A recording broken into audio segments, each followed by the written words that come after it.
بسم اللہ الرحمن الرحیم۔ السلام علیکم ورحمۃ اللہ۔ بے شمار ایسی عورتیں ہیں جو ہم بستری کے دوران اپنے خاوند کو یہ جملہ بولتی ہیں اور ان کو نہیں معلوم ان جملوں کو بولنے سے وہ جہنم میں جائیں گی۔ ہم بستری کے وقت شوہر کو یہ باتیں بولنے والی عورتیں پکا جہنم میں جائیں گی۔ وہ کون سی عورتیں ہیں جو ہم بستری کے وقت اپنے خاوند سے یہ سلوک کرنے والی عورتوں کو اللہ رب العزت نے جہنمی قرار دے دیا ہے؟ حدیث پاک کی روشنی میں جاننے کے لیے اس ویڈیو کو آخر تک ضرور دیکھیں۔ شکریہ۔ اس کے علاوہ ایسی عورتیں جو ہر وقت اپنے شوہر کو لعن طعن کرتی رہتی ہیں، ان عورتوں کے بارے میں ہمارے نبی کریم صلی اللہ علیہ وسلم ایک مرتبہ آپ عورتوں کو مخاطب فرماتے ہوئے فرمایا، اے عورتوں، صدقہ خیرات کیا کرو، کیونکہ میں نے اکثر تم کو جہنم میں دیکھا ہے۔ ان عورتوں کی جماعت سے ایک عورت نے عرض کی، یا رسول اللہ، اس کی کیا وجہ ہے؟ آپ نے اس کی دو وجوہات بیان فرمائیں۔ ایک، تم لعنت بہت کرتی ہو، دوسرا تم شوہر کی ناشکری کرتی ہو۔ بہت سی عورتوں کی عادت ہوتی ہے ایک دوسرے کو اپنے شوہر کے لیے اپنی اولاد کو لعن طعن کرتی رہتی ہیں اور انہیں بد دعائیں دیتی رہتی ہیں۔ ایسی عورتوں کو چاہیے لعنت کرنے والی عادتیں چھوڑیں، خود کو جہنم سے بچائیں۔ ہمارے دین اسلام میں ایسے عمل کے بارے میں سختی سے ممانعت اور منع فرمایا ہے۔ اس کے علاوہ اکثر عورتوں میں یہ عادت پائی جاتی ہے، وہ اپنے خاوند کی ناشکری کرتی رہتی ہیں۔ شوہر ان کے لیے جتنی بھی محنت کرے اور اپنی استطاعت کے مطابق جتنی ان کے ساتھ بھلائی کرے، لیکن پھر بھی وہ خواتین صبر شکر کے بجائے شوہر کی ناشکری ہی کرتی رہتی ہیں، جس کے اس دنیا میں بھی اور قیامت کے روز بھی انتہائی بھیانک نتائج سامنے آتے ہیں۔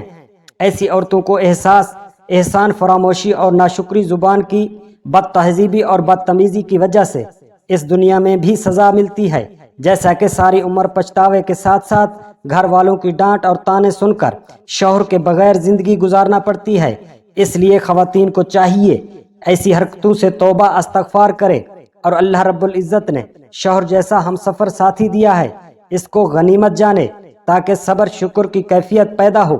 ایک دفعہ ہمارے نبی کریم صلی اللہ علیہ وآلہ وسلم عورتوں کے پاس سے گزرے، فرمایا، احسان کرنے والوں کی ناشکری سے بچنا۔ عورتوں نے عرض کیا، احسان کرنے والوں کی ناشکری سے کیا مراد ہے؟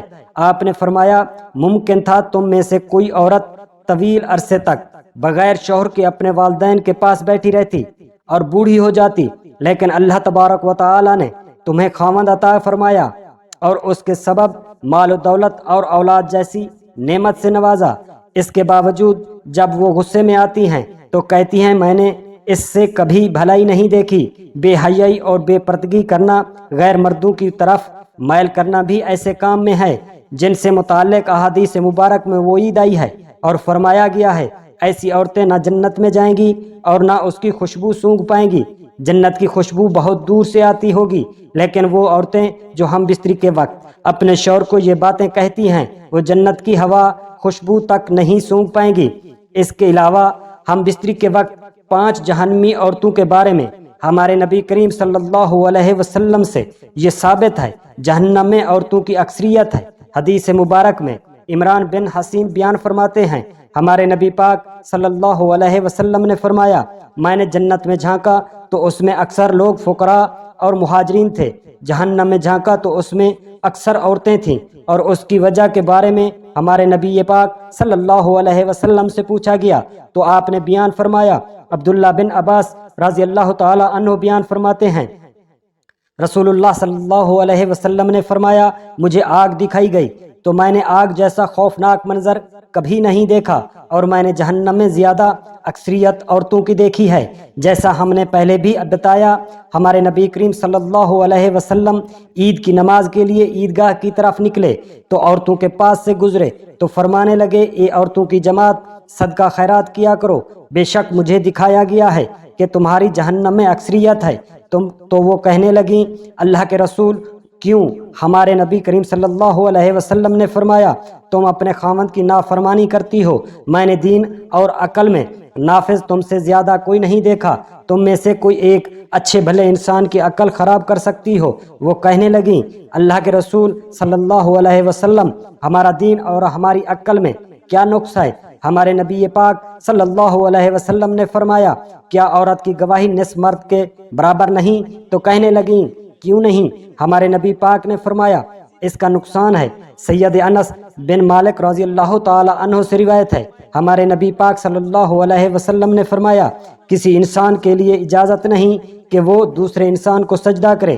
اگر ایک انسان کا دوسرے انسان کو سجدہ کرنا جائز ہوتا تو میں عورت کو حکم دیتا کہ وہ اپنے خاوند کو سجدہ کرے، کیونکہ اس پر اس کے خاوند کا بہت بڑا حق ہے۔ اس ذات کی قسم جس کے قبضہ میں میری جان ہے، اگر خاوند کے پاؤں سے لے کر سر کی مانگ پھوڑے نکل آئیں اور ان سے لہو اور پیپ بہنا شروع ہو جائے، اس کی بیوی آ کر اس کو چاٹنا شروع کر دے، پھر بھی وہ اپنے خاوند کا حق ادا نہیں کر سکتی۔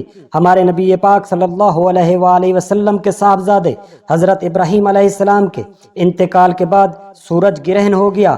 اس زمانے میں لوگوں کا خیال تھا سورج گرہن کسی بڑے آدمی کی وفات یا پیدائش کی وجہ سے ہوتا ہے، جیسا کہ ابھی آپ کے بیٹے کی وفات پر ہوا تو آپ نے اس عقیدے کی نفی فرمائی۔ حضرت ابو ہریرہ رضی اللہ تعالی عنہ فرماتے ہیں سورج گرہن ہوا تو نبی پاک صلی اللہ علیہ وسلم اس طرح گھبرا گئے جیسے قیامت آ گئی ہو۔ آپ مسجد میں آئے اور طویل ترین قیام، رکوع اور سجود کیے، ساتھ نماز پڑھی۔ اس سے پہلے آپ کو ایسا کرتے ہوئے کبھی نہیں دیکھا گیا۔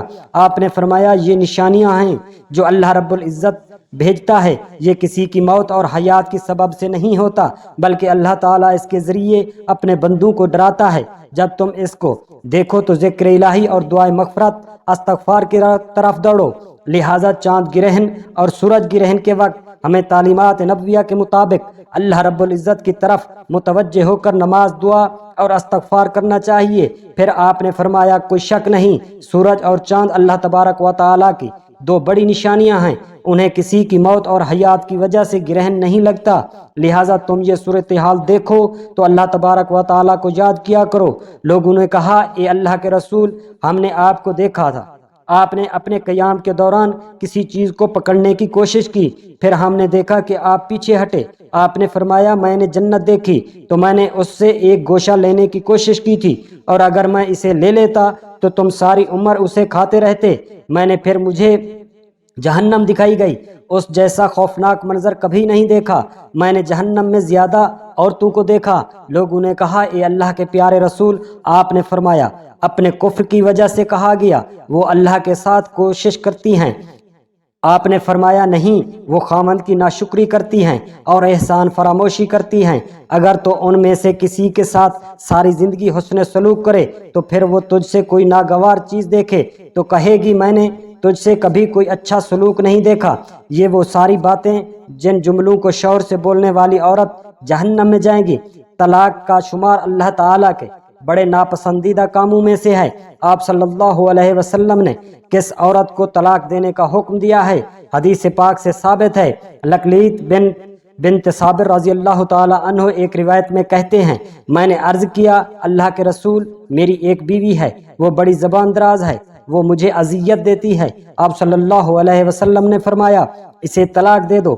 اس نے کہا میرا اس کے ساتھ پرانا رشتہ ہے اور اس سے میری اولاد بھی ہے۔ آپ نے فرمایا پھر اسے روک لو اور اس کی بھلائی کی تلقین کرتے رہو، اگر اس نے بھلائی قبول کرنے کی صلاحیت ہوئی تو وہ قبول کر لے گی۔ وہ عورتیں کون سی ہیں جو پکا جہنم میں جائیں گی؟ سیدنا غوث العظم رحمت اللہ علیہ ایک دن خطاب فرما رہے تھے۔ خطاب کرتے ہوئے آپ نے فرمایا 10 قسم کے لوگ بھی عورتیں بھی قیامت کے روز جنت میں جانا مشکل ہو جائے گا۔ پوچھا گیا حضرت وہ 10 قسم کی عورتیں کون سی ہیں؟ آپ نے فرمایا نمبر 1 شوہر کی نافرمانی کرنے والی عورتیں، نمبر 2 بے پردہ عورتیں، نمبر 3 زبان چلانے والی عورتیں، نمبر 4 ہر وقت موت مانگنے والی عورتیں، نمبر 5 دین اسلام کا مذاق اڑانے والی عورتیں، نمبر 6 چغل خور عورتیں، نمبر 7 احسان جتلانے والی عورتیں، نمبر 8 غیبت کرنے والی عورتیں، نمبر 9 سینہ کھول کر چلنے والی عورتیں، نمبر 10 غیر مردوں کو اپنی زینت دکھانے والی عورتیں۔ ان عملوں کی وجہ سے قیامت کے روز جنت میں جانا مشکل بن جائے گا، اس لیے ان خواتین پر ضروری ہے جب ان کو اس نے خیر اور بھلائی کی جو کہ اللہ رب العزت کے حکم سے اس اکثریت سے دور لے جائے گی۔ اللہ تبارک و تعالی ہم سب مسلمانوں پر رحم فرمائے اور جہنم کی آگ سے دور فرمائے اور اپنے احکامات کے مطابق زندگی بسر کرنے کی توفیق عطا فرمائے، اور اللہ تبارک و تعالی ہم سب مسلمانوں کا حامی و ناصر ہو، آمین۔